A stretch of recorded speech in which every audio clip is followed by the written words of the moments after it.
Okay, do you see it now? No. No, still not. Okay, hold on a second. Why is this not working? Okay.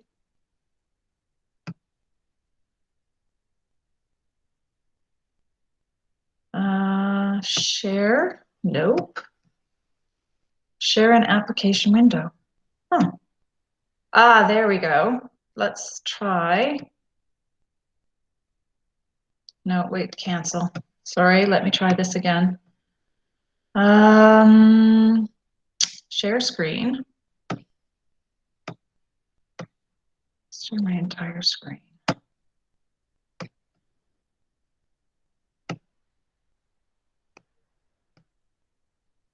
Why does it? Oh, because I keep switching off of it. Okay, let me just try that again.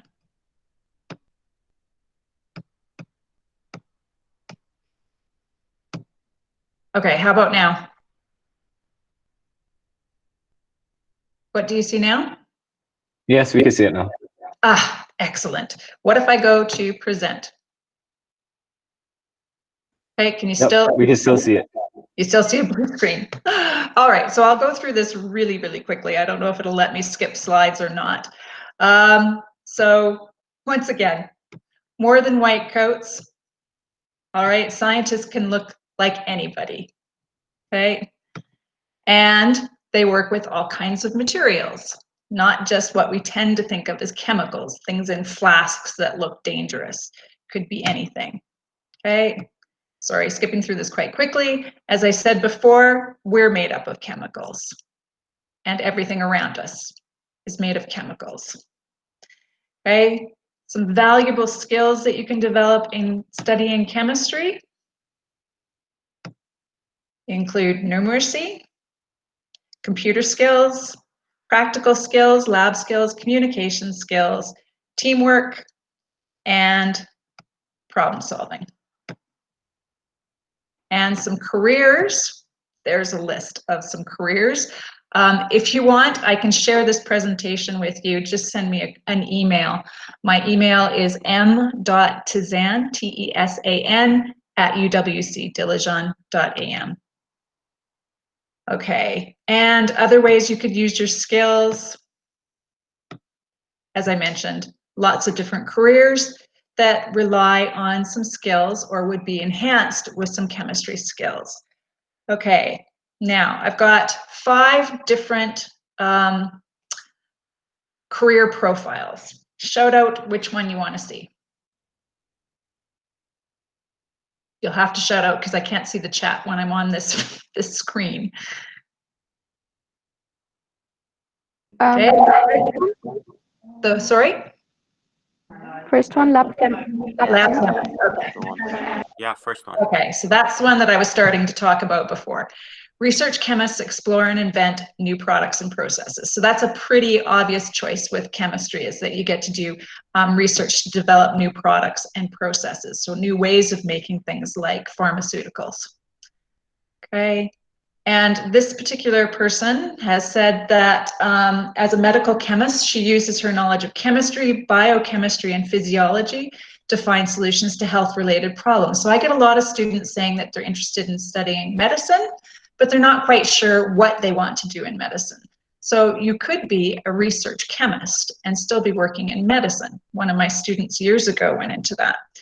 And does research synthesizing new drugs for treating disease, synthesizing test compounds, forwarding to biologists who then do further studying, screening and using the results to decide on the next step, and working on the cutting edge of drug discovery. She's sometimes in an office, sometimes in the lab, occasionally working in conferences, and her work is varied and no 2 days are the same. So that's an example of a career that's related to chemistry. All right, so I'm going to go on to the second part of the presentation, hopefully. And this is a presentation I made. So sorry, the quality of the PowerPoint isn't quite as good as the previous one made by the Royal Society of Chemistry. But this is specifically what IB Chemistry at UWC is like. Can you see that before I go on? Yes? Yeah. Thank you. Thank you. Okay. So, IB Chemistry, a few things about the course. Okay, it's divided into, why is it doing that? Okay, sorry, hold on.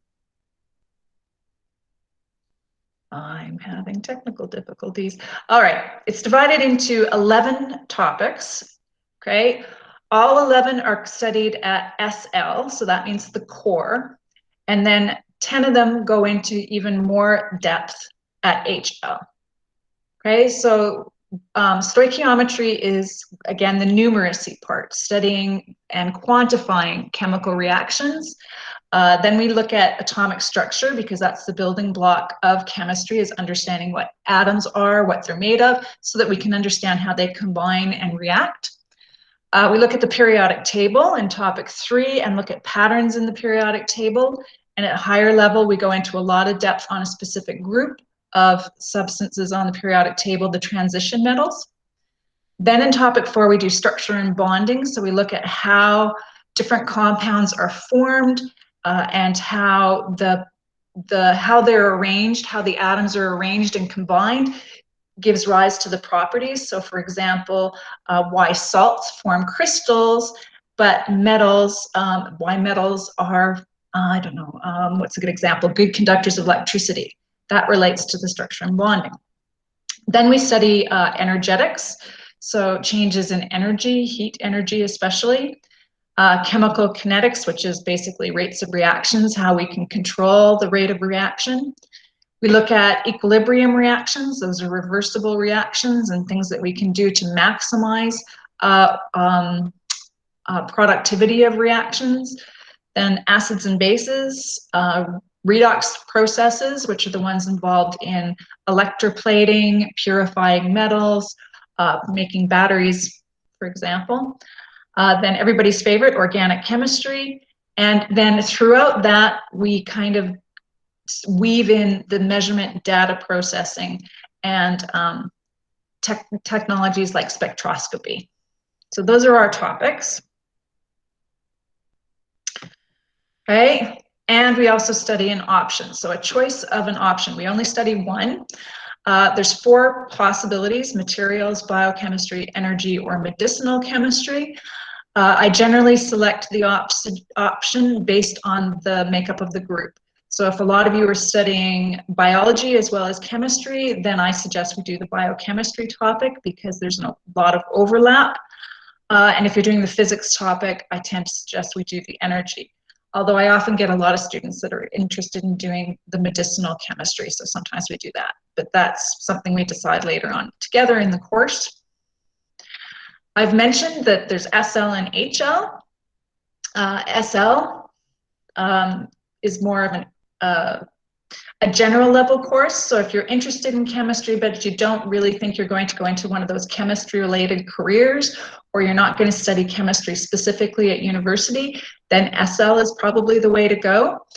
We do 110 hours of theory and then a minimum, I probably usually do more than that, 20 hours of practical work, 10 hours on an individual investigation that is internally assessed. And then of course, for group 4, the sciences, you do a group 4 project. So that 10 hours, if you were doing, for example, physics and chemistry, you would still just do that one 10-hour block for group 4. You don't have to do 10 hours for each science. So that gives a total of 150 hours for SL. And as you can see, there's more in the theory and the practical work for HL. It amounts to 240 hours total. The IA, the individual investigation, is the same, 10 hours for both SL and HL. And the same thing, group 4 project is the same. Okay. How you're assessed. As I already mentioned, there's that internal assessment. It is actually worth 20% of your final grade. And then there are the exams at the end of the year. So paper 1 is all multiple choice. Paper 2 is written response. And paper 3 has one question based on experimental work. and then questions from the options. Okay, a little bit more about the internal assessment. As I mentioned, it's an independent or individual investigation. It's marked in 6 different categories. Personal engagement, exploration, which is the design of your experiment, analysis, how you collect and deal with the data from your experiment and how you process it, evaluation, so your conclusion, and your evaluation of the strengths and weaknesses of the investigation and improvements or extensions that you could do, and finally on communication. Okay, some resources that you would get. We work from the Pearson textbook, so the library issues a textbook. There are lots of different study guides that are out there that are available. You'll be given a data booklet and a course syllabus, and I primarily work on Google Classroom, so all other resources would be provided through Google Classroom. Okay, just gonna close the presentation, and are there any questions?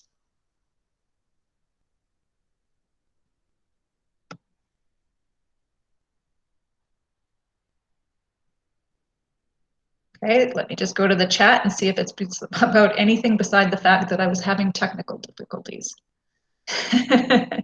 No, it's all about the fact that we couldn't see the presentation before. Any questions about chemistry in general, about the chemistry course?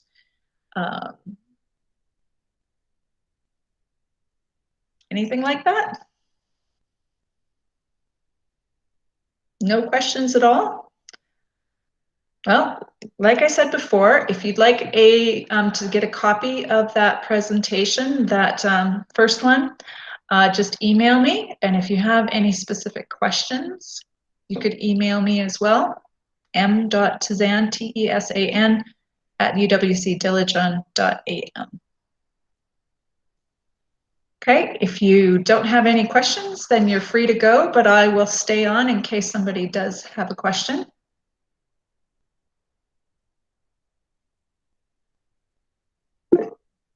You're welcome. Bye-bye.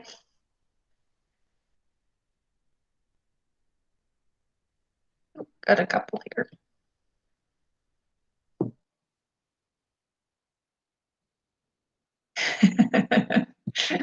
Sorry, reading the comments. Somebody had the sense to go, you need to tell her she can't see it.